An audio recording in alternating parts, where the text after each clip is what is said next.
Welcome to the first Instead of the Anthems from the Vancouver Canucks Hockey Podcast in 2022. I'm Chris. That's Anna. That's It's Anna. me. It's so backwards in StreamYard where like I don't know what Mhm. it flips it. Like so on my screen you're there, Yeah, but then yeah. you're And there. you're there, but you're actually there. So. It's so confusing. Mhm. You know what would be crazy is if by pointing this direction right now, which is not where you are, you're on the opposite side, but like on YouTube it flips it, is like crazy. Yeah. Wild technology. You'd think after like 2 years we'd be used to it. Like, Yeah, I was tempted to start to prep myself by putting little post-it notes to remind myself which direction to point based on like what I'm using and all that, but I'm not that prepared. I mean, I'm still heck, I haven't even moved in. I only see there's pictures not even hung, they're just sitting on the floor. There's boxes I mean, everywhere. I've lived in my place for a year, and there is some stuff I still haven't done yet. So wouldn't worry about it. I eventually will get out of boxes. I think my struggle, I want to say I've shared this, I don't know. I don't know where to put things. Like I don't have like storage solutions here. Like there's no like chest of drawers or cupboards or anything like that. So really, if I take it out of the boxes, then it's just everywhere. So at least in the boxes, it's just a pile of boxes. Does that make sense? I mean, it does, but yeah, I feel like you need to.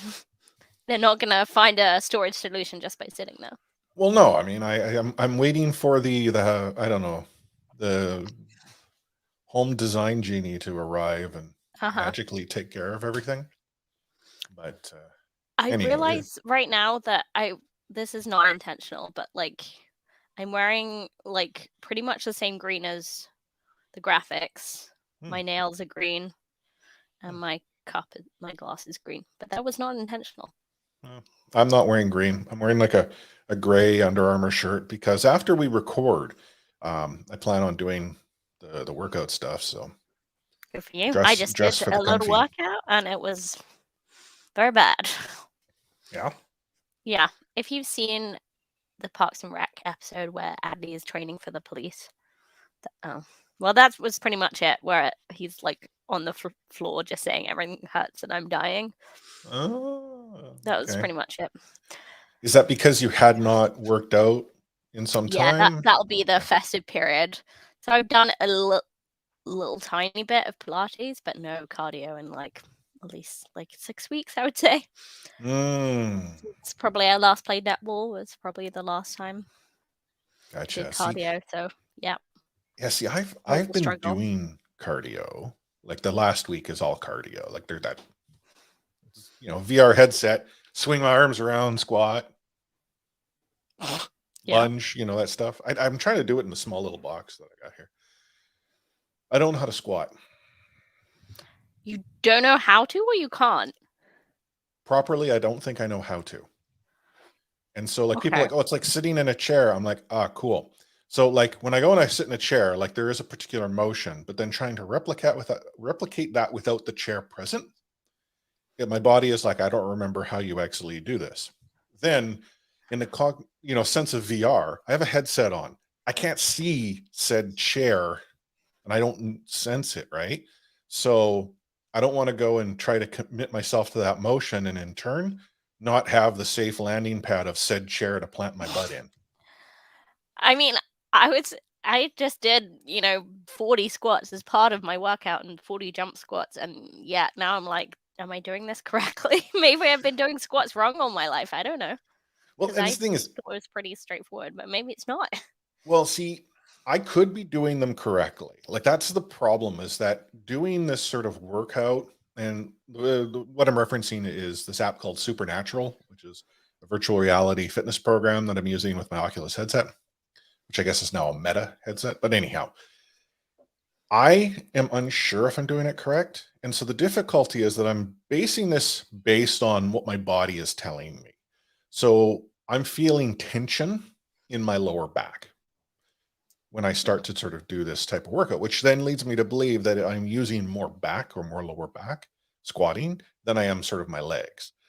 And so that's where I'm thinking, is it that my body's not accustomed to this? I haven't built up the muscle memory. It's not like this is how you squat per se.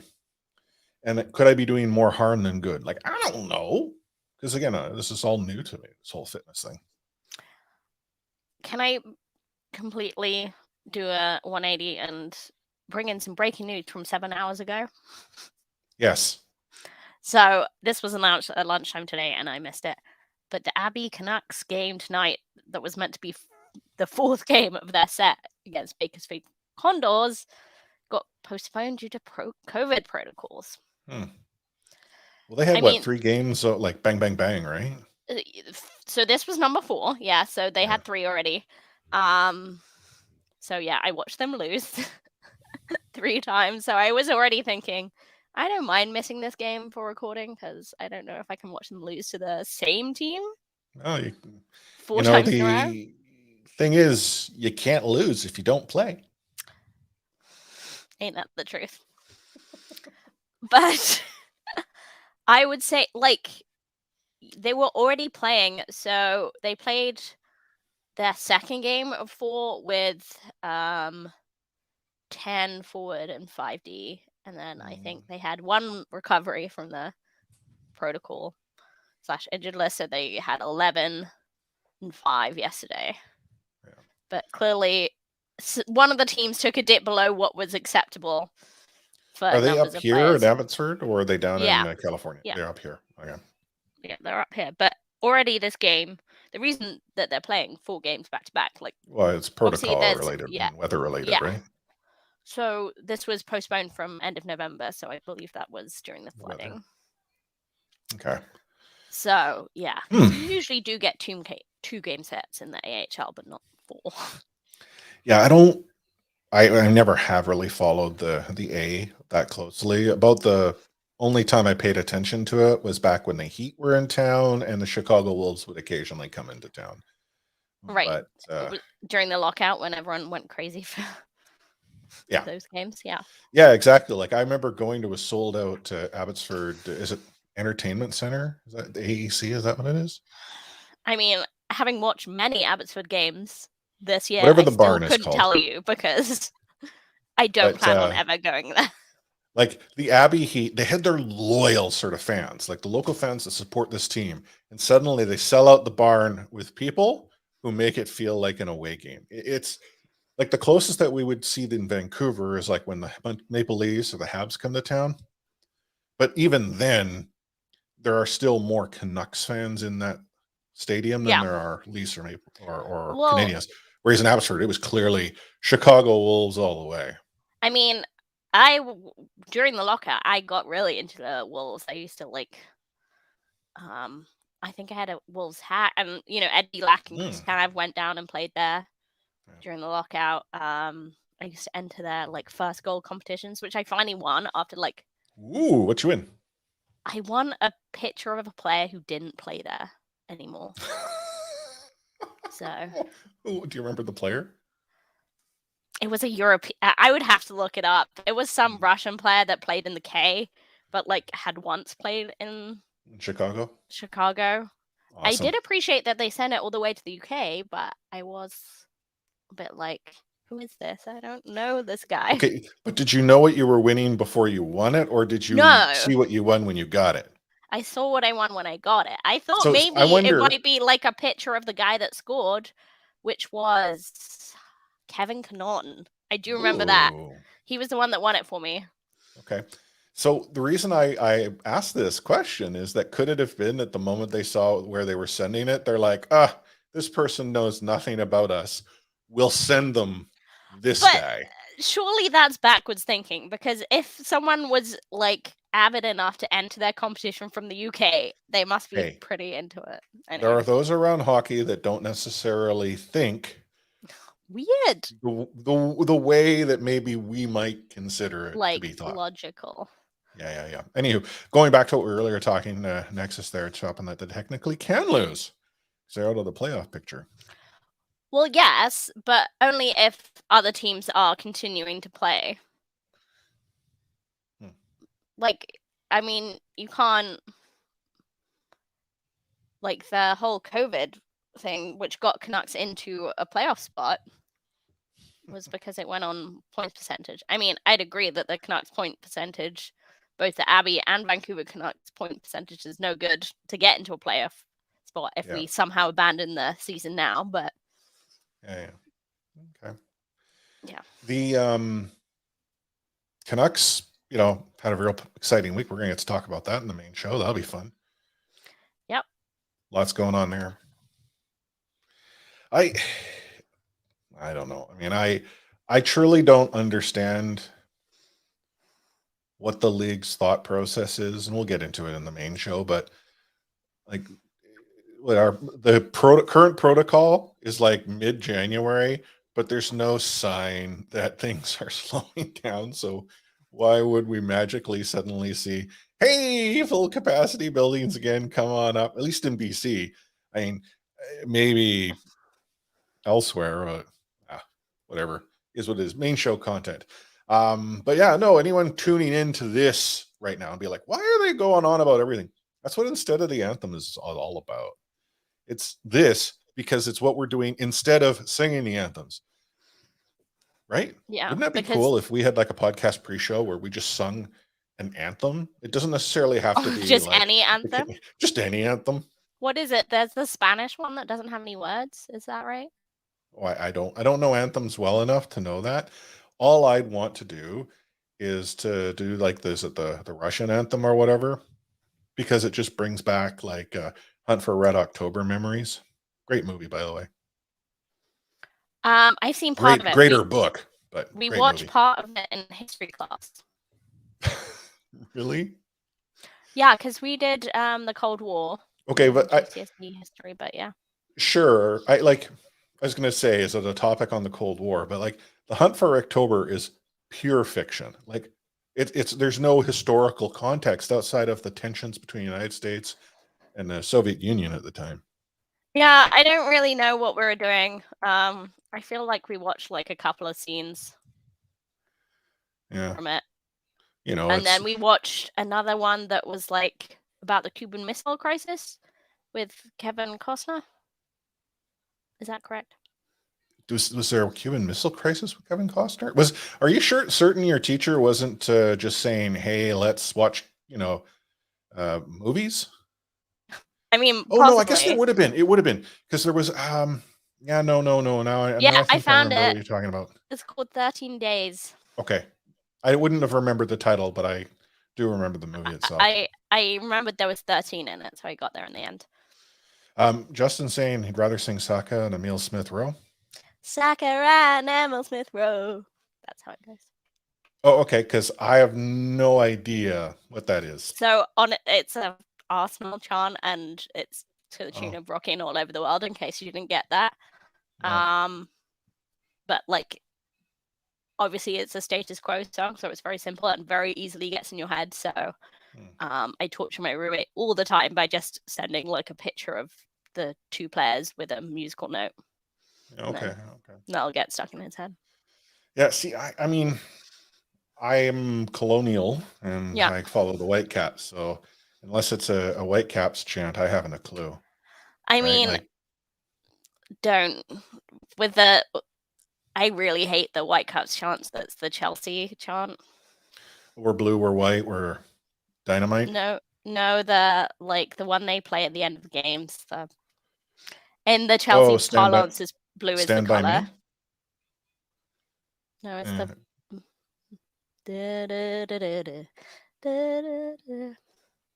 blue is the color. Blue is yeah. White is the color. Soccer is the game. Yeah, see, it's a different song. Yeah, that's not at the end. That's general. Well, I guess it might have been. That's at the start. Like that's okay. White is the anyway, color. It's a terrible song and for a terrible club. How about? And here I'm talking about Chelsea. I was gonna say, like, are we gonna throw down now? Like, although I have no love I'm the only one who can the talk Whitecaps. smack about the Whitecaps. I have to say, over the years. There's Boundary Road. What are your thoughts on Boundary Road? What's Boundary Road? So it's so essentially to take me home, but it's Boundary Road, where Swangard Stadium instead of country roads. Yeah. Okay. So Swangard. I don't mind Stadium, that. That's kind of funny. anyhow, I like that one. They Yeah, I sing don't that at mind the that. start of a match, and then I want to say it's the 86th minute because it's to honor the Vancouver 86ers, which were the rebirth of the original Vancouver Whitecaps before the 86ers became the Whitecaps again. Okay. I'm old. I know this Because stuff. the Whitecaps won, right, the North American Soccer League in like the 70s, was it? Yeah, way back. So they won the NASL championship or title or whatever the heck it would have been called. I'm gonna It throw was down like, for 77 just because it sounds like a good well, guess. okay, no. So when they I don't know. won the championship, it was in BC Place. So it was Oh, like 85. They damn. might have won it before that too. No, But I just made that up. oh, okay. Because they played on like they were. I think the Whitecaps were the first ever sporting event in BC Place when it originally opened, and then I want to say Oh. I think they were the second when the redone version, because I want to say it was the Lions that were first, Oh yeah. and then the Whitecaps were the same weekend. But I have been to one yeah, Lions game and I didn't know what the F was going on. But I like the marching bands. That was fun. okay, so they don't. I mean, I haven't been to a Lions game in a while, so maybe they do that more frequently. I feel like watching like university or American college football. Mm-hmm. The marching band experience is almost as competitive as the actual game on the field, and in some cases, some universities, the marching band is better than the team that's playing. That's what So, people are showing up for. so I'm pretty sure that's what people like. It was apparently a big deal. I think it was the University of Oregon sent their marching band. Oh yeah, that would be a PNW. I was going to say the Oregon Ducks are or have been a pretty solid team on the field. So I think it was their marching band, and everyone was excited, and it was good. Like I was impressed by that. I Don't remember I mean, anything about the actual game. yeah, I think like I don't know if in the CFL they could do the marching band thing very well, but it's a piece of like U.S. sort of collegiate sports culture, especially when it comes to football, that I think Canada could do, but we kind of don't. Anywho, so yeah, Neil, answering your earlier question, yes, there are Whitecaps chants. And Justice Saints, the 1979 Soccer Bowl. So I'll stand corrected, but I swear they also won, or maybe I'm confusing the first match or something. I don't know. The NASL back then was drawing some big names. It wouldn't necessarily suggest it was a premier league, but it was drawing players who were still well in their prime, Right. away from some of the European, South American leagues. No, Whereas the MLS is just more of a retirement. I don't think it's truly retirement. I think it's elevated from that. But I'm not going to suggest it's competing at the same. No, I just feel like it was getting better, and it's kind of hit a plateau in recent years. Don't you think? No, actually, you know what? I'm throwing out there. You tell me. But that's my feeling. Like I haven't really heard any European players go over there too recently. Well, no. So like I look at like the Vancouver Whitecaps, for instance, getting Ryan Gold, who arguably could have been playing, if not tier 2, possibly Scottish Premier League, but he could have been playing top tier football in Europe. Vancouver Whitecaps signed him. Like he chose Vancouver over these other options. Toronto just signed as an Insigne, I think. But the thing about the MLS is the MLS has created a structure to prevent it from eating itself, because that's what happened to the NASL. The NASL had teams that had a ton of money and they spent with wild abandon with no return. And eventually money runs dry, and then suddenly your domestic market isn't all that interested and it sort of falls apart. The early version of Major League Soccer had a number of teams that got into sort of that same place, but they've now sort of built sort of this salary cap and this targeted sort of money structure to try to prevent a team from going out buying top tier, spending all the money that they can in the world that could in turn hurt the rest of the league. So I think they've almost put themselves in the position to prevent, what you would see as like, oh, they could have played for Birmingham and they chose to come to Major League Soccer. That's not to suggest that doesn't happen, but like, yeah. Fair enough. That's a good answer, actually. Sorry if you had a couple of seconds of a YouTube video. I was watching just YouTube videos while we're actually recording a YouTube video. What I was actually doing was trying to, because I don't have my phone on me. I was trying to pull, because I have a meme of Jason Dickinson doing that. Oh. And so I had to find the actual picture of that in order to taunt our friends at Sound of Hockey. Oh, you're taunting. That's cool. Yeah, multitasking, listening to your explanation about salary caps. Yeah, in Major League Soccer. Yeah. Yes. So I took it all in. Okay. Well, thank you for taunting our friends down south, who get to continue to watch their team play hockey. Is that, I mean, play hockey? Like, I mean, play. Has Seattle won a game since the Canucks last played? Good question. How many games have they played since Canucks last played? I don't know, actually. I can't remember the last time the Canucks actually played a game. I mean, they're tied with the Avs right now, so that's not bad. Oh, well. The Kraken are having fun. I mean, actually, this is their first game since we played them, so they're also. Oh, really? Oh, okay. I thought they'd been like I've been seeing Sound of Hockey tweet pictures and all that. They've just been going to practices. I guess Andy and Darren are just live streaming practice, and I've interpreted that as game. Unless Google is telling me lies. Oh no, I mean I trust Google. Maybe I shouldn't, but I do. So, anywho. Oh man, it'll be nice to see the Vancouver Canucks play again, which I think will happen tomorrow night, right? Like they're in Florida. I mean, they're in Florida, but Bakersfield are in Abbotsford. I know that's the A, but still, you never know. Like until the puck drops, I'm not counting my chickens. Yeah, I mean, we saw the picture of the Vancouver Canucks' new general manager. I think you had tweeted out that it seemed to be a very casual interview or something like that. Yeah. So. Unfortunately, I don't think that Roberto Luongo era is happening anytime soon. Like, I think it was under this. Make a big splash. No, I know. And I think it was under this ownership group that Luongo was named captain for that one season, right? I mean, also, we're currently paying him already, like, without him. True. Like, maybe he, wouldn't take a salary. We're already paying a salary, Lou. It's fine. Yeah, when they announce him being introduced as GM in the pregame. Yeah, it's a big production. We're going to see him tear off his Florida polo, and underneath it's going to be a Vancouver Canucks jersey. Oh, that's good, though. Wouldn't that be something? Yeah. Anyhow. This is great. Good line. Oh man, and I'm hearing it right now in what's his name's voice? Yes.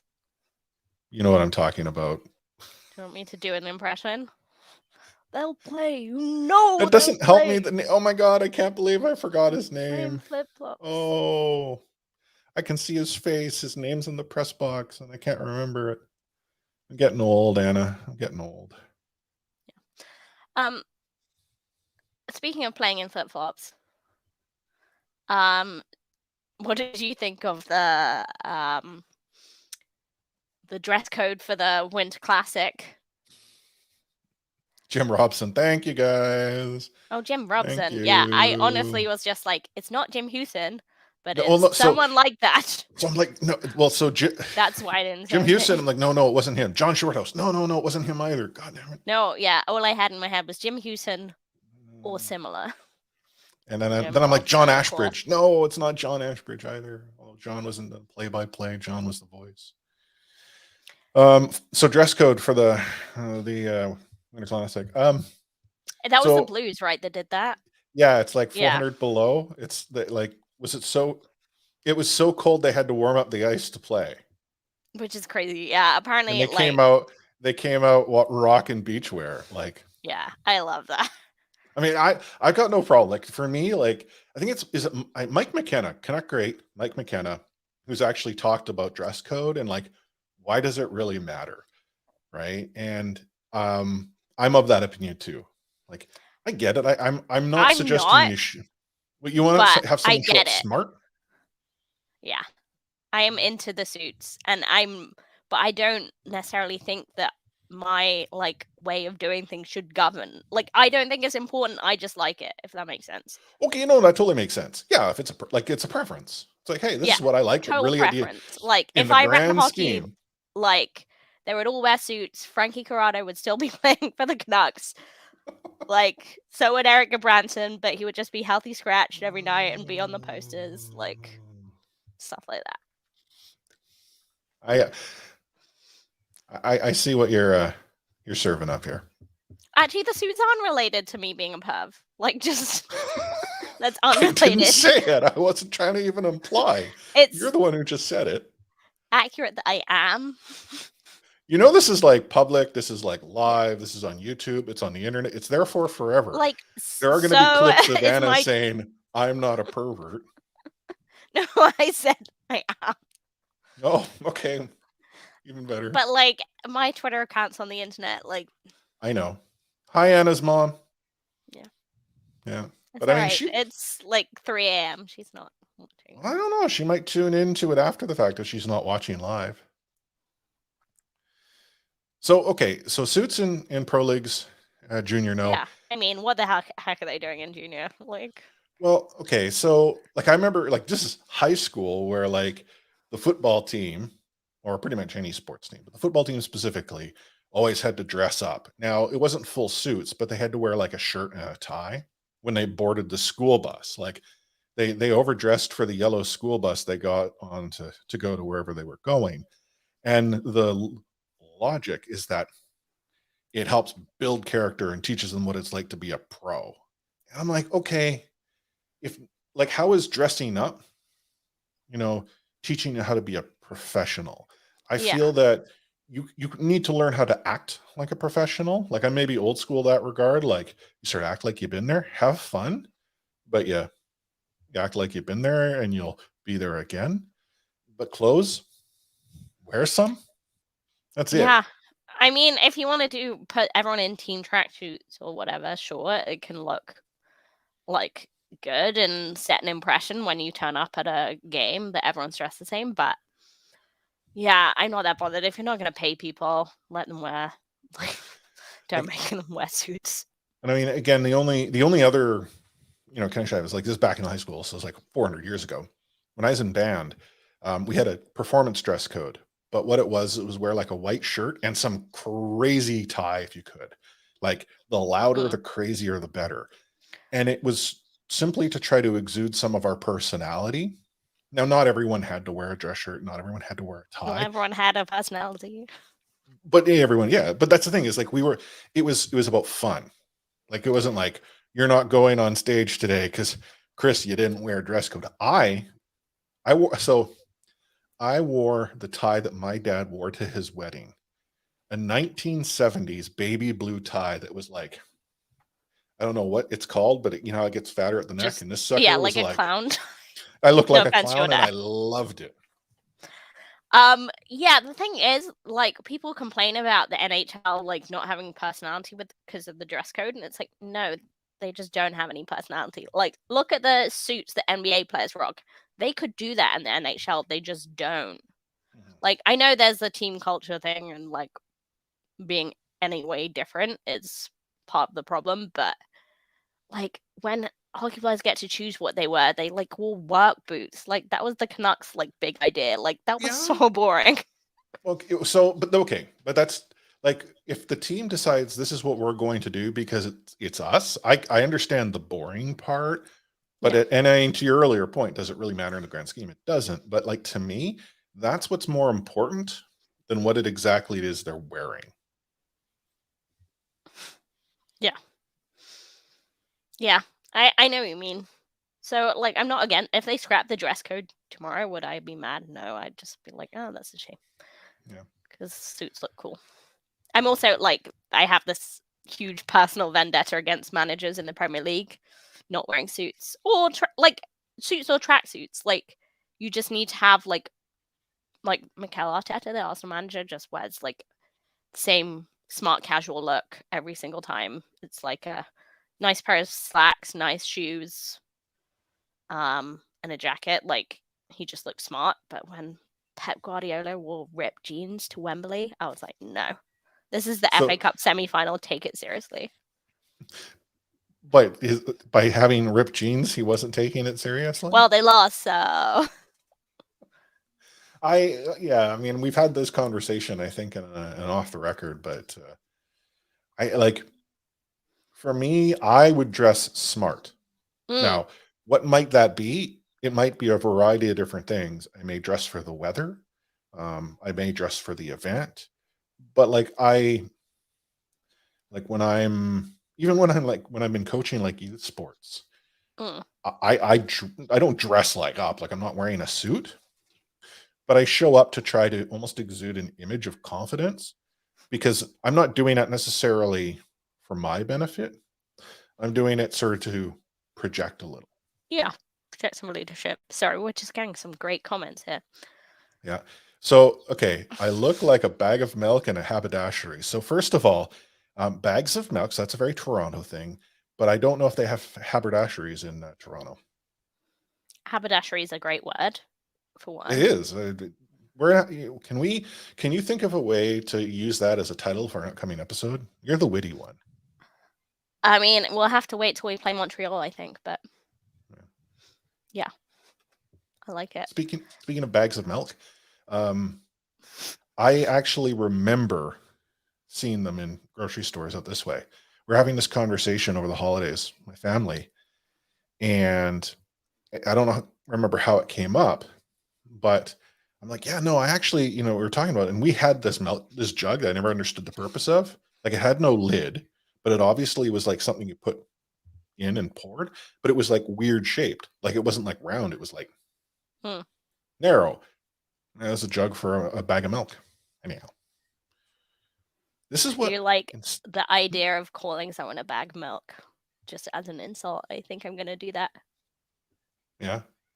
So if you ever call me a bag of milk on the show, I'll know you're throwing punches. Yeah.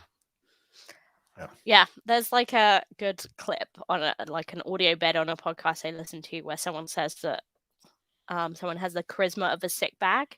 And I always want to use that, but I think bag of milk's just been like trumped that a bit. Okay. Well, I'm just looking at the time. We should probably think about signing off and recording our main show. This was instead of the Anthems. It is our pre-show that we record usually before every main show that we record. It is exclusively available to our patrons normally, but I decided to open this one up.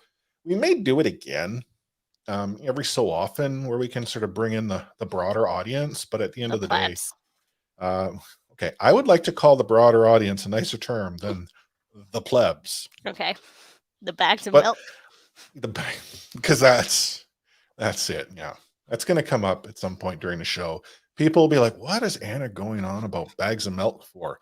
And those who watch this episode of Instead of the Anthems, they will know. Anywho, I did want to sort of call to attention a little banner going across the bottom there.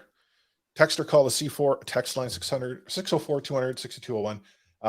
The reason why is that you can get involved in one of our upcoming shows. We have a text message this week, a text message. So we'll be obviously referring back to it, but it is an easy way to get involved. Whether or not you get to take part in Instead of the Anthems, the text line goes to the main show. And it doesn't even have to be a text. You could actually call it and leave a voicemail. Yeah. And that gets played. Would be nice to hear one that wasn't Canada Revenue Services sending a judge magistrate warrant after the podcast and asking us to pay on iTunes cards or whatever it is. It's like I log in, I'm like, oh, voicemail, click play. CRA is on to us. Well, And it's already started, right? Because like the recording has started by the time. Anyhow, be nice to get someone. But yeah, numbers down there: 604-200-6201. Anywho, thanks for tuning in. We will be back with the main show, obviously, going live sometime tomorrow. And you can always find us on Twitter at the C4 Podcast and in Discord, discord.io/C4 Podcast. So yeah, that's it. I don't have like some crazy fancy, sign off music or transition. Maybe that's something I can build out. But bye. Bye.